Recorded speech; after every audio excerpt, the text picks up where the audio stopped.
Why does an African gray parrot pull out his own feathers, even while standing in a loving home? That silver bird with amber eyes, a black beak, white face, and red tail is not being dramatic. When he nibbles, snaps, and removes plumage, the behavior can look like grooming gone strangely wrong. Many people assume he is stubborn, damaged, spoiled, or simply acting out for attention every day. But feather plucking is usually a message, and sometimes it is the bird's loudest possible one. Feathers are not just decoration. They help with warmth, protection, balance, and daily social signaling too. So when an African gray starts damaging them, something important has shifted inside his body or mind. The first thing that plucking can mean is physical discomfort that the parrot cannot describe in words. Dry skin, infection, pain, parasites, or irritation can make one patch of feathers impossible to ignore. A herding bird may tug at feathers simply because they are the closest place where discomfort lands. That is why careful medical checking matters before anyone decides the problem is purely emotional first. Because an African gray in pain still looks intelligent, beautiful, and composed right up to the moment. But many parrots keep plucking even after the body is treated, and that tells another story. African grays are brilliant, sensitive birds who notice patterns, tension, timing, tone, and human emotion constantly. A mind like that does not just live in a room, it keeps measuring the room. When daily life feels predictable, their nervous system can settle enough for play, speech, and curiosity. When daily life feels confusing, when that same nervous system can stay braced for danger far too long. Some birds release that pressure by pacing, some by screaming, and some by turning on feathers. In that moment, plucking can function like an attempt to discharge stress through the body itself. It is not pleasure exactly. It is repeated sensation, repeated focus, and a small feeling of control. Control matters deeply to parrots because captivity removes so many choices that wild lives naturally contain. In the forest, African grays spend hours flying, foraging, listening, climbing, and deciding where attention should go. In a home, that same intelligent body may spend long, quiet hours with nowhere meaningful to aim itself. People call that boredom, but for many grays, it feels more like underused intelligence without agency. Toys can help, yet toys alone do not replace choice, challenge, movement, and responsive social life. When the day offers too little to do, feathers become one thing the bird can still control. Social stress can speak through plucking too, especially in a species that bonds so intensely often. A gray who loves one person may start unraveling when that person leaves, changes, or becomes inconsistent. Even a move, a new job schedule, a visitor, or a rearranged room can matter deeply.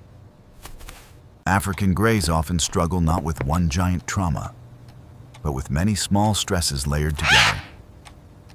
One missed sleep cycle may not break them, but repeated poor sleep can slowly thin resilience. One loud surprise may pass quickly, but a noisy, unpredictable home can keep the body elevated. And when the body stays elevated, with self-directed behaviors become more likely to appear again and again. Many plucking episodes begin first at the chest, belly, legs, or under the wings at home. Those are the easiest places to reach when distress rises and the beak starts searching there. Some birds pluck most at dusk, when energy shifts and the day becomes quieter but lonelier. Others pluck after conflict, rough handling, forced stepping up, or moments they cannot easily escape from. That is why timing matters. Behavior often tells us more when we study what happened around it.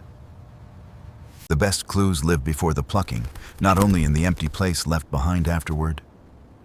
Was the room loud? The bird alone? The air dry? The routine broken? or sleep interrupted? Often the pattern starts speaking clearly long before the feathers on the floor do first appear. 1. Once plucking repeats enough times, the brain may learn that the ritual briefly changes the feeling. Then the original stress and the new habit can become tightly tangled inside the bird over time. That is when plucking stops being only a symptom and becomes a practiced coping loop too. Punishing the bird at that stage usually adds fear, and fear makes the message even louder. Shame, spraying, yelling, or sudden restraint can turn stress into panic and panic into more plucking. Covering the body without changing the cause may protect feathers, but it rarely repairs the feeling. Real healing starts when someone becomes curious enough to investigate gently instead of reacting personally first. First comes a thorough veterinary check, because pain deserves treatment and medical causes deserve respect too. And then come the basics many sensitive parrots desperately need: sleep, humidity, stable light, and clean air. After that, the entire day must feel safer, clearer, slower, and more predictable to the bird. Foraging opportunities matter because searching, choosing, and working for food give the mind a healthier job. Movement matters because a body made to climb and explore should not live mostly in stillness. Choice matters because control reduces panic, and reduced panic often weakens the urge to pluck slowly. Respectful handling matters because a gray who feels cornered cannot learn calm in that moment ever. Social time matters too, because African greys are flock-minded birds, not decorative creatures beside furniture alone. But social time must feel safe, voluntary, and readable, or it becomes another stress source quickly. Some parrots pluck because they are emotionally neglected, and some pluck because they are daily overwhelmed. So the real question is never, why is this bird bad? But what is this bird carrying? Each African gray brings one personality, one history, one body, and one sensitive nervous system inside. That is why two parrots may live in similar rooms and still pluck for different reasons. Recovery often begins quietly, with a shorter episode or one evening when the bird leaves feathers alone. One untouched patch can be progress, even when the overall body still looks ragged outside today. One calmer sunset can be progress, even before any bright new feathers start visibly returning again. Regrowth may come later, because the body usually follows the feeling of safety, not the other way. And even before regrowth, the bird can already be living with less distress inside each day. In that sense, plucking is not random destruction. It is urgent information with feathers attached. It says the skin, the schedule, the social world, or the interstate needs help. It says something in the bird's world feels too painful, too empty, or too hard to control. It says this African gray needs understanding before he can return fully to comfort again inside. When caregivers hear that message early, they give the parrot a chance to stop shouting through feathers. When they ignore it, the bird may keep speaking with his body because words are unavailable. Seen clearly, feather plucking is less about disobedience and more about unmet real daily welfare needs. And when we answer those needs with patience, the bird finally feels safer inside his own skin. So the feathers are not only falling away, they are telling us where care must begin.